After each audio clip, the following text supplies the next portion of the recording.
सभी को सुप्रभात। मैं Sonu Kumar Singh, STNC RP Modi international high school, आप सभी का आज के इस सत्र में स्वागत करता हूं। आज का यह सत्र बहुत ही महत्वपूर्ण विषय पे है। आज का विषय है व्यक्तिगत स्वच्छता और पोषण का महत्व। हम सभी जानते हैं साफ सफाई हमारे जीवन का एक महत्वपूर्ण पहलू है। यह हमारे जीवन की प्राथमिकता भी है। स्वच्छता जरूरी है क्योंकि साफ सफाई से हम जीवन में आने वाले कई परेशानियों से मुक्ति पा सकते हैं। स्वच्छता का अर्थ है सफाई से रहने की आदत। सफाई से रहने से जहां शरीर स्वस्थ रहता है, वहीं स्वच्छता तन और मन दोनों की खुशी के लिए आवश्यक है। स्वच्छता सभी लोगों की अपनी दिनचर्या में अवश्य ही शामिल करना चाहिए। अगर आप स्वच्छ नहीं है अर्थात आप स्वस्थ नहीं। गांधी जी ने कहा था स्वच्छता ही सेवा है।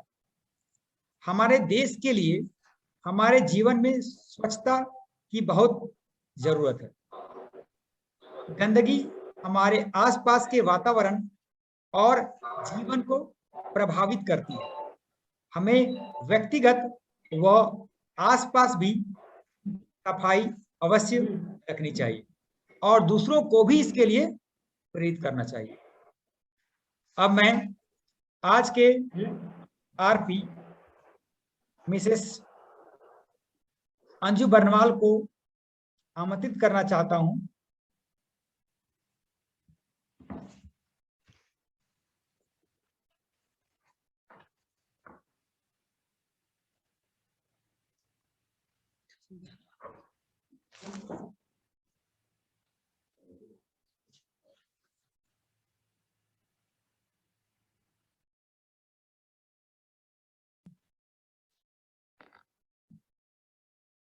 Thank you Sonu sir.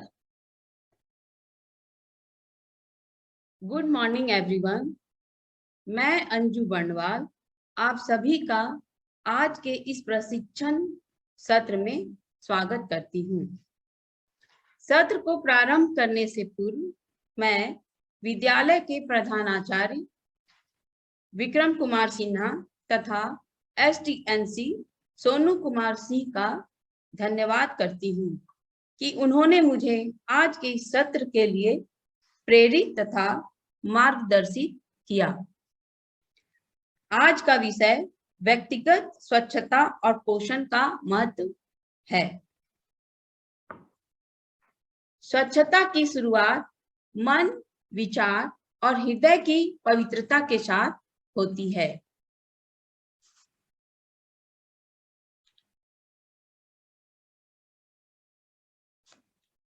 सफाई हर किसी को अच्छी लगती है, लेकिन करना कोई नहीं चाहता है। इसके विपरीत हम गंदगी ज्यादा बढ़ाते हैं। सफाई में हम सब मूल जल कर सकते हैं। स्वच्छता पुण्य का काम है, जिसे जीवन का स्तर बढ़ाने के लिए एक बड़ी जिम्मेदारी के रूप में हर व्यक्ति को इसका अनुकरण करना चाहिए।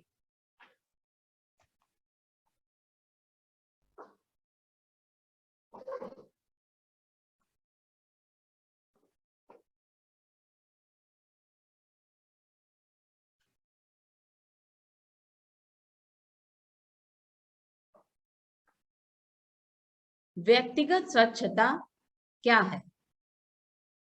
व्यक्तिगत स्वच्छता व्यक्तिगत स्वास्थ्य संबंधी आचरण जैसे शरीर की स्वच्छता, दांतों की सफाई, नाखूनों तथा पैरों की देखभाल, भोजन, आहार, व्यायाम, विश्राम एवं नींद, धूम्रपान लत, मानसिक विचार तथा मद्यपान संबंधी नियमों का पालन व्यक्तिगत स्वच्छता के अंतर्गत आते हैं।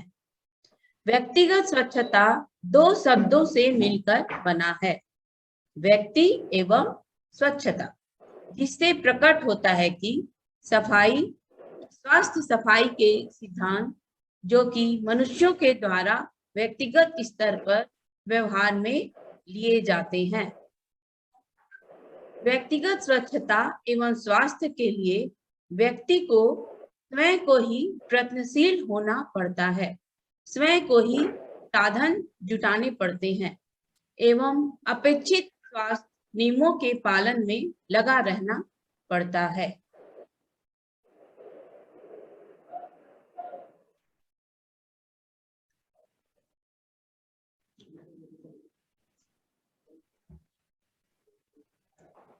अब हम लोग पर्सनल हाइजीन टॉपिक पर बात करेंगे।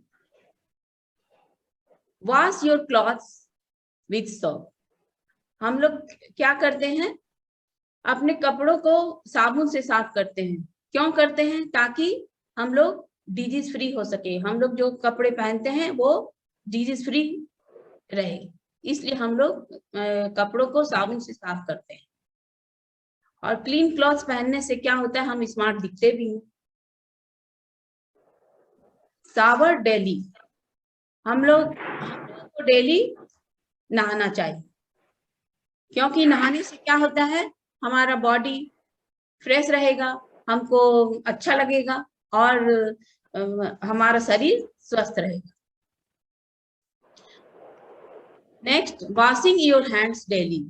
हम लोगों को क्या करना चाहिए, अपने हाथों को डेली वॉश करना चाहिए। एवरी मील जब भी हम भोजन करें, उसके भोजन करने के पहले और भोजन करने के बाद दोनों समय हम लोगों को हैंड वॉश करना चाहिए। कोविड में हम लोग ये रूल फॉलो करते थे, जो कि हम लोगों के लिए फायदेमंद हुआ। अपने हैंड को 20 सेकेंड तक आगे पीछे दोनों वॉश करना चाहिए। कोई भी हैंड वॉश से आप कर सकते हैं, डिटॉल हैंड वॉश से कर सकते हैं, साबुन से कर सकते हैं, लेकिन हैंड वॉश जरूर करना चाहिए। Next, washing your dishes and utensils daily. हम लोगों को डेली जो भी हम लोग बर्तन में खाते हैं, खाना बनाते हैं, उन लोग उसको डेली वॉश करना चाहिए। लिक्विड सोप या कोई भी अच्छा जो डिजीज फ्री वो आता है डिश, उससे साफ करना चाहिए, ताकि वो प्लेट या जो हम लोग कुकर कढ़ाई यूज करते हैं वो जर्म फ्री हो। Next, wash your here with shampoo. हम लोगों को अपने बालों में शैम्पू करना चाहिए, वीक में कम से कम 2 बार जरूर करना चाहिए। उससे क्या होगा, उससे हम लोगों के सिर में डैंड्रफ नहीं होगी, हमारे बाल स्वस्थ रहेंगे, देखने में खूबसूरत लगेंगे। और आजकल खूबसूरत कौन नहीं रहना चाहता। नेक्स्ट टॉपिक है brush your teeth twice a day. हम लोगों को डेली अपने दांतों को 2 बार साफ करना चाहिए, एक बार मॉर्निंग को और रात को सोने के समय दांतों को साफ करना बहुत जरूरी है, ताकि वो जर्म फ्री रह सके।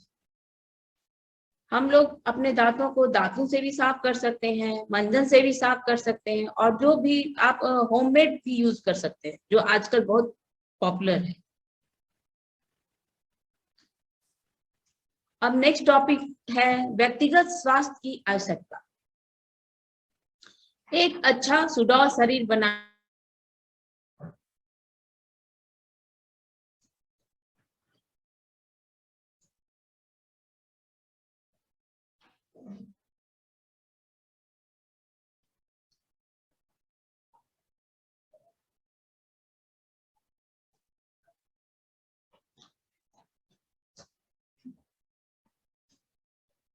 एक अच्छा सुडौल शरीर बनाए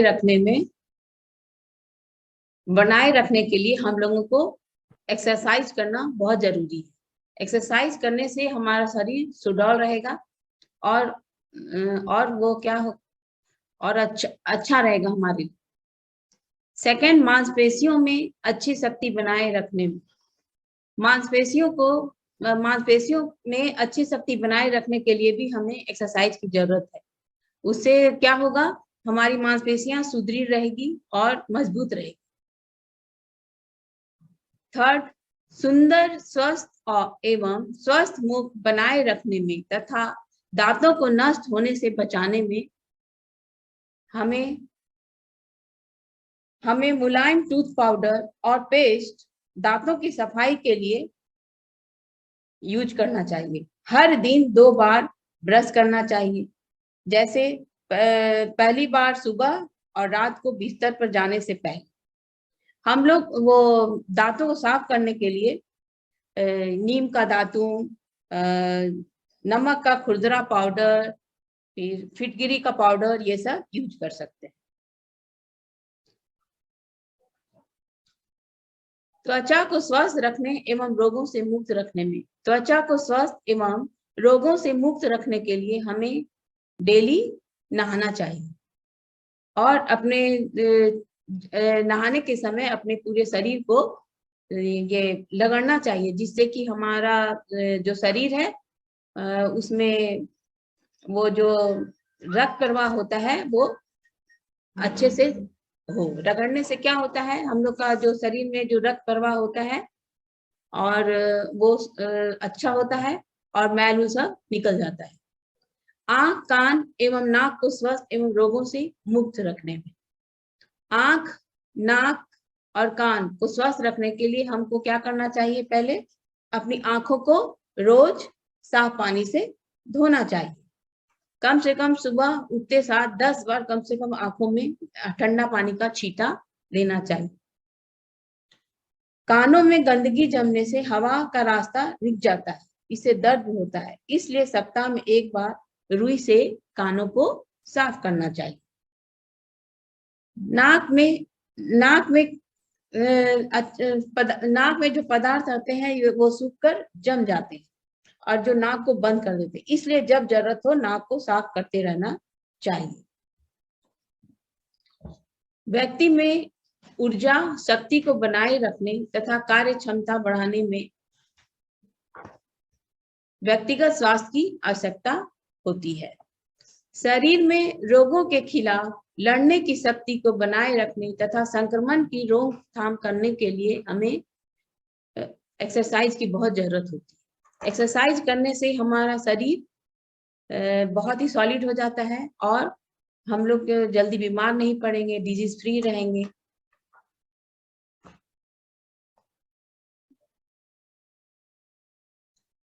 व्यक्तिगत स्वच्छता संबंधी विभिन्न पहलू एवं कार्य। व्यक्तिगत स्वास्थ्य संवर्धन के लिए व्यक्ति को अपनी स्वास्थ्य एवं शारीरिक क्रिया संबंधी आवश्यकताओं की पूर्ति करनी होती है। ये आवश्यकताएं हैं वायु, शुद्ध जल, शुद्ध संतुलित आहार, शारीरिक स्वच्छता, शारीरिक परिश्रम, संक्रामक रोगों, छूत के रोगों, दुर्घटनाओं एवं व्यावसायिक आपदाओं से बचाव। ज्ञानेंद्रियों, आंख, नाक, कान, त्वचा, जीभ आदि की सुरक्षा, मानसिक सामाजिक कुरीतियों का त्याग और स्वच्छ पर्यावरण।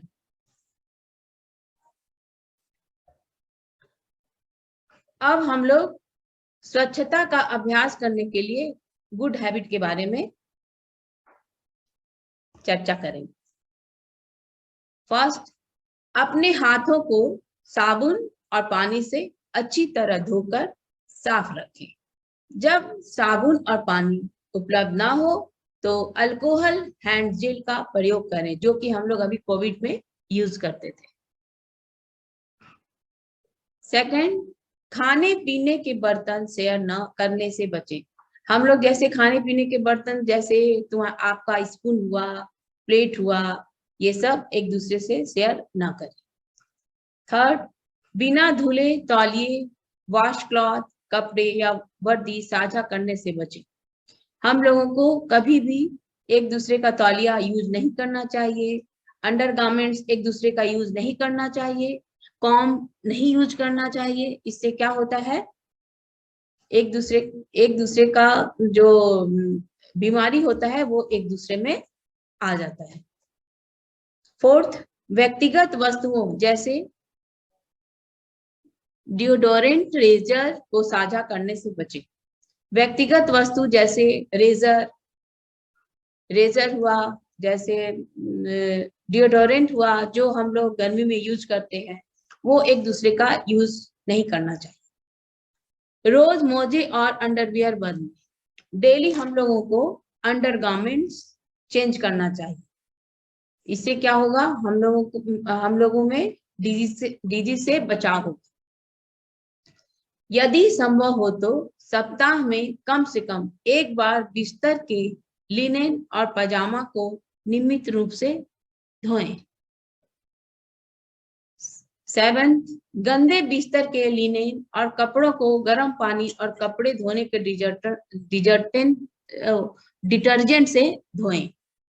यानी जो हम लोग बिस्तर में सोते हैं, बेड में सोते हैं, उसके पिल्लो कवर और बेडशीट को गर्म पानी और नमक और ये शैम्पू, साबुन, जो भी आपके पास अवेलेबल हो, उससे आप धो के उसको डिजीज फ्री करें और तब अपने बेड में बिछाएं। कपड़ों को हवा में सुखाने के बजाय गर्म ड्रायर में सुखाने से भी कपड़ों में बैक्टीरिया को मारने में मदद मिलती है। हम लोग जो कपड़ा यूज करते हैं उसको कम से कम धूप में जरूर सुखाना चाहिए, और यदि घर में धूप से नहीं सुखा पाते हैं, धूप नहीं रहता है, तो गरम ड्रायर या आयरन से सुखाना चाहिए, ताकि उसका में जो बैक्टीरिया है वो मर जाए। रोजाना साबुन से नहाएं। रोजाना हम लोगों को साबुन से, फेस वॉश से, बॉडी वॉश से नहाना चाहिए। और आप जो यूज करते हैं बेसन, वो मुल्तानी मिट्टी, ये सब से भी आप डेली नहा सकते हैं। हर खेल, अभ्यास या प्रतियोगिता के बाद साबुन से नहाएं। हम जब भी कोई भी खेल खेलते हैं या कहीं से आते हैं या जाते हैं, तो उस समय भी हम लोगों को आने के बाद अपने कपड़े चेंज करना चाहिए और हाथ साबुन से जरूर धोना चाहिए, जो कि हम लोग कोविड में रूल फॉलो करते थे। कट और घर्षण को साफ रखें और ठीक होने तक साफ सूखी पट्टियों से ढकें। यानी जब कहीं भी हम लोगों का कट लगा हो या हम लोग कट जाए या कुछ हो जाए, तो हम लोगों को वहां पर बैंडेज लगाना चाहिए या सूखी पट्टी बांध लेना चाहिए। घावों की उचित देखभाल कर अपने स्वास्थ्य देखभाल प्रदाता के निर्देशों का पालन करें। यदि हम लोगों में किसी को भी घाव हो जाए, तो हम लोगों को अपने डॉक्टर या हमारे जो हमें निर्देश कर देते हैं, उसका हम लोग वो रूल को हम लोगों को फॉलो करना चाहिए। अन्य लोगों के घावों या घावों से दूषित सामग्री के संपर्क से बचें।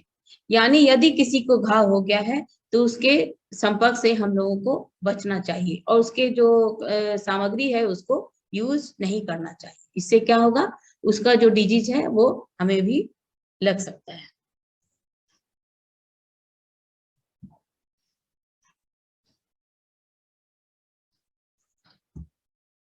शारीरिक स्वच्छता। शरीर की बाहरी स्वच्छता में त्वचा, बाल, नाखून, मुंह, मसूड़े, दांत, जीभ, आंख, कान, नाक आदि की नियमित सफाई पर विशेष ध्यान देना जरूरी है।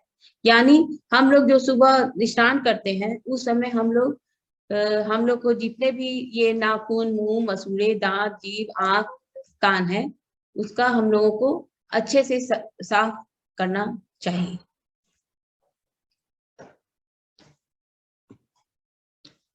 त्वचा की सफाई और देखभाल।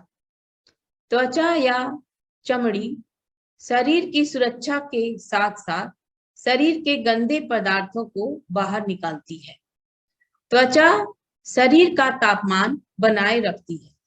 पसीने के साथ निकलने वाले गंदे पदार्थ त्वचा पर मैल के रूप में जमने लगता है एवं बाहर धूल, मिट्टी के कण त्वचा के छिद्रों को बंद कर देते हैं और पसीने के निकलने में रुकावट पैदा करते हैं।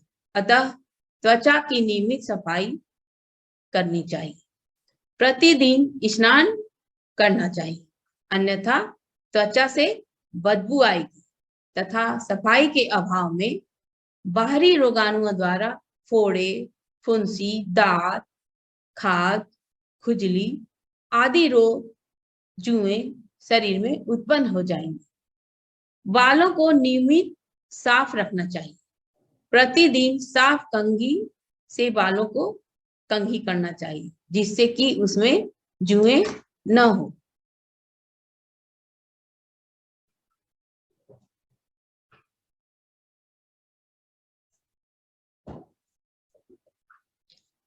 याद रखें, प्रतिदिन साफ पानी से रगड़कर स्नान करें। स्नान के लिए उपयुक्त साबुन जिसमें क्षार की मात्रा कम हो प्रयोग में लेना हितकर है। और यदि आप चाहें तो आप नियमित टमाटर से, दही से, बेसन से, एलोवेरा जेल से अपने शरीर को साफ रख सकते हैं। इसमें कोई साइड इफेक्ट भी नहीं। बालों को भी प्रतिदिन भली भांति धोना आवश्यक है, फिर सुखाकर कंघी करना चाहिए। बालों में भी आप एलोवेरा जेल लगा सकते हैं, मुल्तानी मिट्टी लगा सकते हैं। ये सब लगाने से आपके बाल बहुत ही सुंदर दिखेंगे और बाल भी नहीं झड़ेंगे। नहाने के बाद साफ तौलिए से या साफ कपड़े से शरीर को रगड़कर, पोंछकर, सुखाकर स्वस्थ वस्त्र धारण करने चाहिए। ऐसा करने से हमारे शरीर में जो ब्लड सर्कुलेशन है वो बहुत ही अच्छा हो जाता है। अपने स्वयं का ही तौलिया काम में लेना चाहिए। हमें कभी भी दूसरे का तौलिया यूज नहीं करना चाहिए। हर एक समय में हमें अपना तौलिया अलग रखना चाहिए। अब हम लोग नेक्स्ट टॉपिक में जाएंगे, नाखूनों और हाथ की सफाई। नाखूनों से हम क्या करते हैं, कहीं भी खुजलाते हैं, खुरसते हैं और अनेक कार्यों में इसका प्रयोग करते हैं। अतः हमें नाखूनों के नीचे कई प्रकार के अवांछनीय तत्व, मैल आदि जमा हो जाते हैं, जिनमें रोग उत्पन्न करने वाले कीटाणु भी रहते हैं, जो मुंह के द्वारा हमारे शरीर में प्रवेश कर हमें रोगग्रस्त कर सकते हैं। अतः नाखूनों की समुचित सफाई और कटाई आवश्यक है। नाखूनों को हम लोग, वो टूथब्रश होता है जो पुराना वाला, उससे भी हम लोग उससे नाखूनों को साफ कर सकते हैं और नाखून के अंदर जो गंदगी है उसको बाहर कर सकते हैं। हाथ हमारे भोजन, खाने और अन्य कार्यों में काम में आते हैं। अतः हाथों को गंदे और दूषित होने से बचाने के लिए तथा रोगाणुओं को हाथों द्वारा भोजन के साथ पेट में पहुंचने से रोकने के लिए तथा पेट के रोगों से शौच जाने के बाद भोजन करने से पूर्व, भोजन पकाने तथा परोसने के पूर्व हाथों को साबुन और साफ पानी से अवश्य भली प्रकार से धोना चाहिए। साबुन न मिलने पर हाथों को राख से भी धोया जा सकता है। मिट्टी का प्रयोग हाथों को धोने के लिए नहीं करना चाहिए, क्योंकि उससे हाथ अच्छे से साफ नहीं होता है। मुख, मसूड़े, दांत और जीभ की सफाई। प्रतिदिन उठने के बाद साफ पानी से मुंह धोना चाहिए और कुल्ला करना चाहिए। ठंडे पानी से नेत्रों को छींटे लगाकर धोना चाहिए। इससे क्या होता है, हमारे आंखों में ताजगी आती है और सुस्ती दूर होता है। शौचादि से निर्वृत्त होने के बाद दांतों, मसूड़ों और जिह्वा की समुचित सफाई करना चाहिए, मीन्स ब्रश करना चाहिए। दांत में दर्द की तकलीफ आजकल आम बात हो गई है। यदि जरा सी सावधानी बरती जाए तो दांत बुढ़ापे में भी स्वस्थ रखे जा सकते हैं।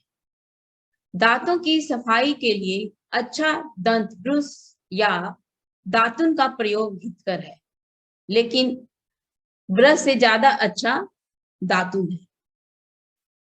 ब्रश के साथ कोई भी अच्छा दंत पाउडर या दंत क्रीम प्रयोग करना उचित है। दंत मंजन और दांतों की सफाई प्रातः भोजन करने के पश्चात करना चाहिए। ऐसा करने से भोजन के कण दांतों में फंसे नहीं रहकर सड़न पैदा होने से रोकते हैं तथा उन पर कीटाणु का प्रभाव नहीं रह सकता है।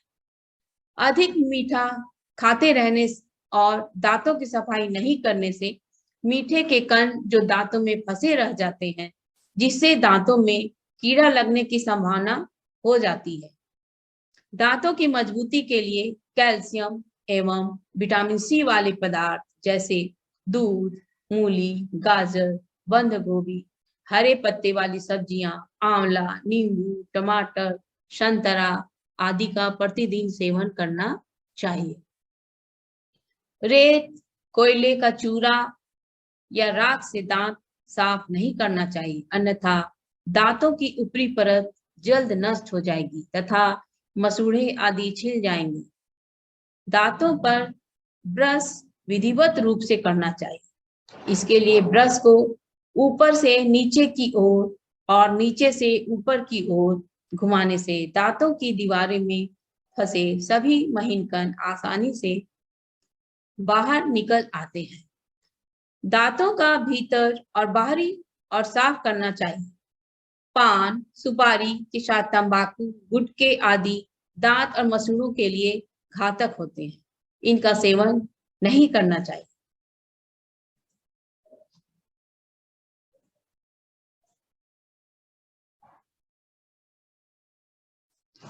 आंख, नाक, कान, गले की देखभाल। आंखों की समुचित सफाई, धूल, धूप, धुआं और तेज प्रकाश तथा मक्खियों से आंखों का बचाव आवश्यक है।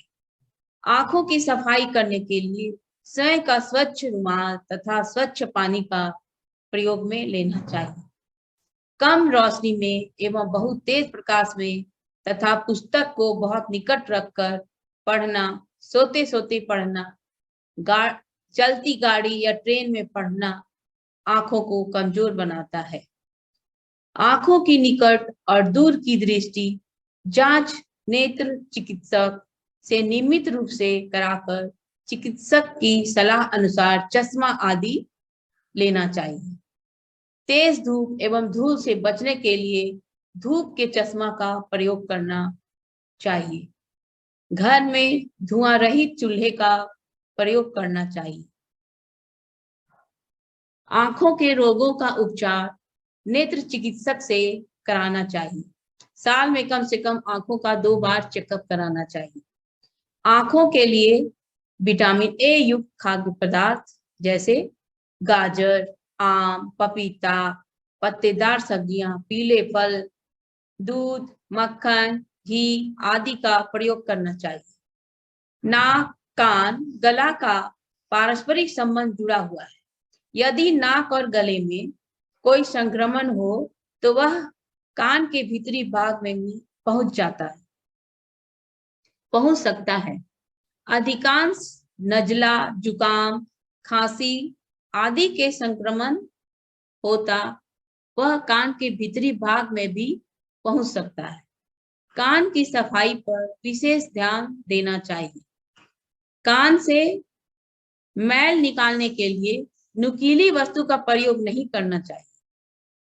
भीड़ भरे स्थानों, शोरगुल से दूर रहना चाहिए। नाक की सफाई हेतु स्वच्छ रुमाल का प्रयोग करना चाहिए। इधर उधर नहीं थूकना चाहिए।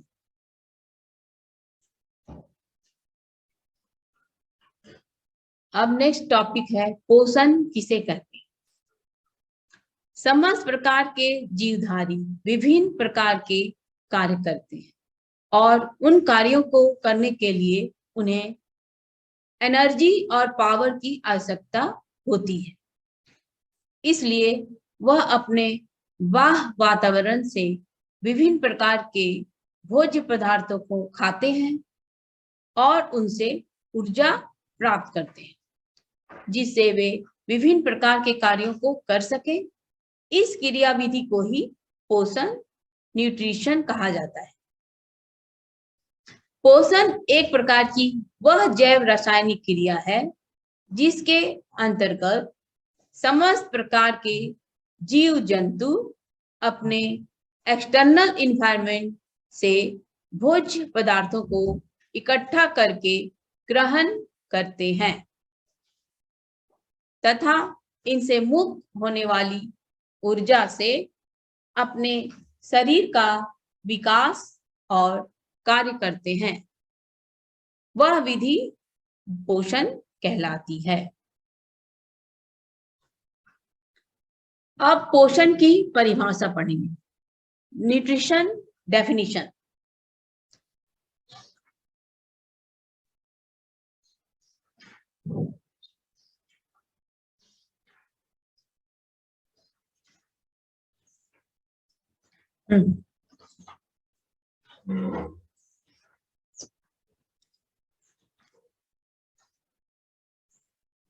पोषण परिभाषा, न्यूट्रिशन डेफिनेशन। कई वैज्ञानिक मनोवैज्ञानिकों ने अपने अनुसार पोषण का डेफिनेशन दी है, जिनमें से कुछ वैज्ञानिकों की परिभाषाएं निम्न प्रकार से है।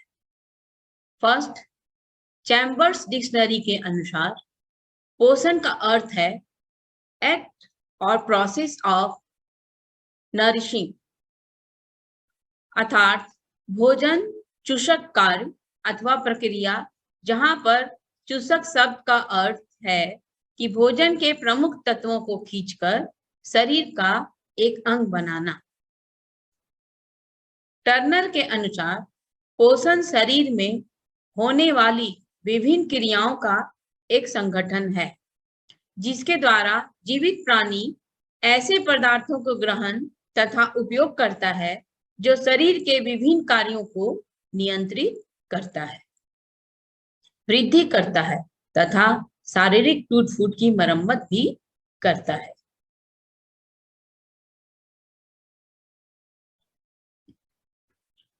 Requirement of nutritional. प्रत्येक प्रकार के छोटे या बड़े जीवों में पोषण अति आवश्यक होता है, क्योंकि इससे ऊर्जा मिलती है। अतः पोषण के बिना जीवन असंभव है। विभिन्न प्रकार के कार्य करने के लिए, रोगों से बचाव के लिए, ऊर्जा उत्पादन के लिए, शरीर की वृद्धि के लिए, आनुवांशिक लक्षणों की वंशागति के लिए भोज्य पदार्थों को ग्रहण करके ऊर्जा प्राप्त करना पड़ता है। इसलिए पोषण की आवश्यकता भी होती है। जो भी व्यक्ति या जीव पृथ्वी पर जन्म लेता है, वह किसी न किसी रूप में अपना पोषण अवश्य करता है, क्योंकि पोषण ही जीवन का आधार है और पोषण के अभाव में व्यक्ति या जीव की मृत्यु तुरंत हो जाती है।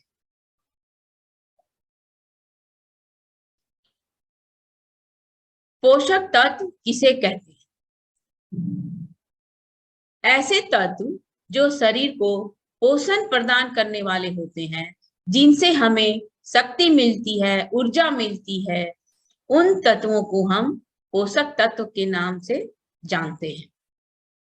पोषक तत्व विभिन्न प्रकार के रासायनिक पदार्थों का संयोजन होते हैं। लगभग 50 रासायनिक पदार्थ शरीर के पोषण के लिए उत्तरदायी हैं, जिन्हें निम्न 6 समूहों में बांटा गया है। कार्बोहाइड्रेट। कार्बोहाइड्रेट वे पोषक पदार्थ हैं जिनका भोज्य पदार्थों में विशेष स्थान होता है, क्योंकि यह भारत ही नहीं बल्कि विश्व के सभी जीव जंतुओं का मुख्य पोषक पदार्थ होता है। दैनिक कार्य करने के लिए, सभी प्रकार की गतिविधियों के लिए कार्बोहाइड्रेट्स की अतुलनीय भूमिका होती है।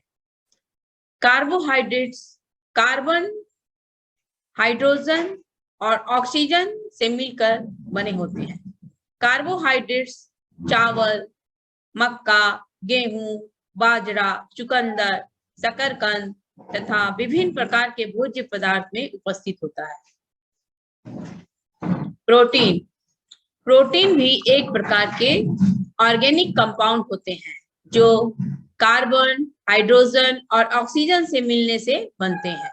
प्रोटीन का हमारे आहार में सबसे प्रमुख स्थान होता है, क्योंकि यह शरीर की ग्रोथ, डेवलपमेंट और टूट फूट की मरम्मत करने के लिए उत्तरदायी होता है। प्रोटीन के द्वारा ही रक्त, मांसपेशियां, तंतु, त्वचा, बाल आदि निर्मित होते हैं। इसलिए जीवित रहने के लिए प्रोटीन बहुत ही आवश्यक होती है। अधिकतर एंजाइम्स, हार्मोन्स, एंटीजन, एंटीबॉडी सब प्रोटीन के ही बने होते हैं। प्रोटीन मुख्य रूप से दालों में, अनाज में, चावल में, दूध में तथा मांसाहारी पदार्थ में भी प्रचुर मात्रा में पाया जाता है।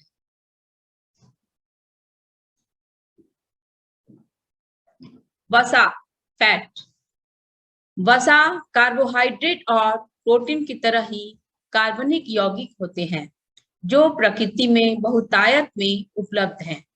वसा ग्लिसरीन तथा फैटी एसिड्स का मिश्रण होता है जिन्हें छूने पर चिकनाई महसूस होती है। 1 ग्राम वसा में से लगभग शरीर को 9 कैलोरी ऊर्जा की प्राप्ति होती है। वसा मुख्यतः प्राकृतिक तेल, सूरजमुखी का तेल, मूंगफली का तेल, पनीर, दूध, मक्खन, मछली, मांस में प्रचुर मात्रा में पाई जाती है। खनिज लवण, मिनरल्स, साल्ट्स, वे अकार्बनिक पदार्थ जो हमारे शरीर के लिए सूक्ष्म मात्रा में आवश्यक होते हैं किंतु अपनी उपस्थिति के कारण ही विभिन्न प्रकार की अभिक्रियाओं को सुचारू रूप से चलाने में सहायता प्रदान करते हैं। उन्हें खनिज लवण कहा जाता है। मानव शरीर में लगभग 24% खनिज लवण विद्यमान होते हैं। खनिज लवण हमारे शरीर का महत्व 4% भाग बनाते हैं किंतु यह वृद्धि और विकास के लिए परम आवश्यक होते हैं जिनमें calcium, phosphorus, potassium, sulphate, sodium, chlorine, magnesium मुख्य खनिज लवण के अंतर्गत आते हैं। इसके साथ ही सूक्ष्म खनिज लवण के अंतर्गत लोहा, मैग्नीज, तांबा, आयोडीन, कोबाल्ट, क्लोरीन आदि को शामिल किया गया है। विटामिन। विटामिन कार्बनिक पदार्थ होते हैं जो शरीर में भोज्य पदार्थों के द्वारा पहुंचते हैं तथा अपनी उपस्थिति के कारण विभिन्न प्रकार की मेटाबॉलिक एक्टिविटीज में मदद करते हैं तथा शारीरिक वृद्धि तथा विकास में महत्वपूर्ण भूमिका निभाते हैं। विटामिन 2 प्रकार के होते हैं, जल में घुलनशील विटामिन और वसा में घुलनशील विटामिन। जल में घुलनशील विटामिन विटामिन बी और विटामिन सी होते हैं जबकि वसा में घुलनशील विटामिन विटामिन ए और vitamin D, vitamin E, vitamin के होते हैं। यह सभी अस्थि, दांतों, त्वचा, बाल, आंखों संबंधी विभिन्न अंगों की क्रियाओं को सुचारू रूप से चलाने के लिए लाभदायक और महत्वपूर्ण सिद्ध होते हैं।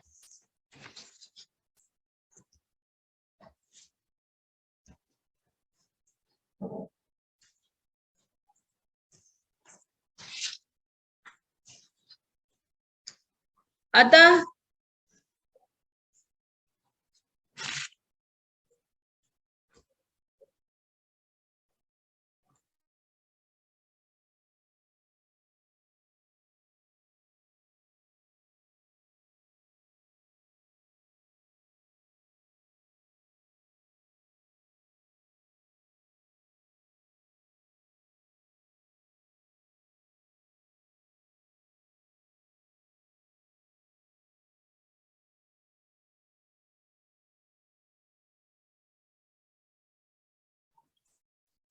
अंत में मैं कहना चाहूंगी, आप सभी को आज का प्रशिक्षण सत्र पसंद आया होगा।